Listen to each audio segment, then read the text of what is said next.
যে বউ ব্যবসায়ী যে নামটা না, এটা আমার দেওয়া। কি বলো ছোট ভাই, তোমার জন্মই তো হইলো সেদিন, তুমি এই নাম কিভাবে দিলা? আজকে যতজনই বাংলাদেশে এই বউ ব্যবসায়ী করে ডাকে, এই নামটা নাই আমার দেওয়া। খুশির খবর ফারাবের সাথে উমরের কন্ট্রোভার্সি। আমরা এই টপিক নিয়ে একটু আলোচনায় আছি। কে শিক্ষিত আর কে অশিক্ষিত কথাবার্তা দেখলেই বোঝা যায়।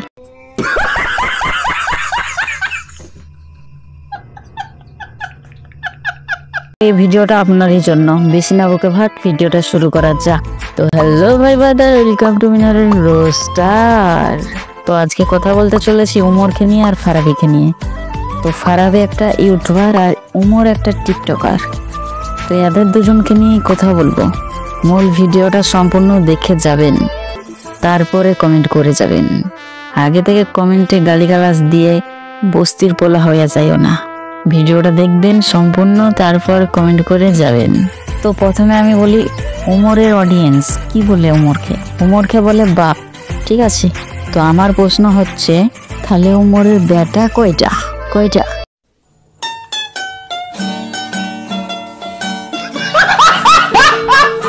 উমর একটা বাংলাদেশের টপ টিকটকার। তো উমরকে সবাই পছন্দ করতেও পারে, নাও করতে পারে, তাদের ব্যক্তিগত ব্যাপার। তো উমরকে আমি রোস্ট করছি কিসের জন্য? আমার পেজে ভিউজ নাই, রিক্স নাই, তার জন্য উমরকে রোস্ট করতে যাচ্ছি। তো এই কথাটা আপনারা কমেন্টে বলতাক।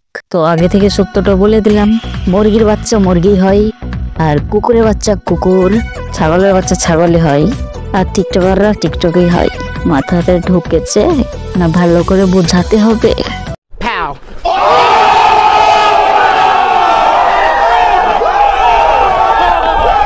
উমরকে ছোট ভাই বললেও দোষ, বড় ভাই বললেও দোষ। क्या कहना क्या चाह रहे हैं भाई आप? আবার টিকটকারকে টিকটকার বললেও দোষ।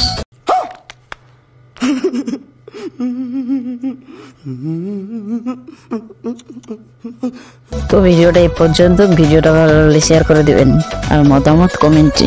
দেখা হচ্ছে নেক্সট ভিডিওতে। আল্লাহ হাফেজ।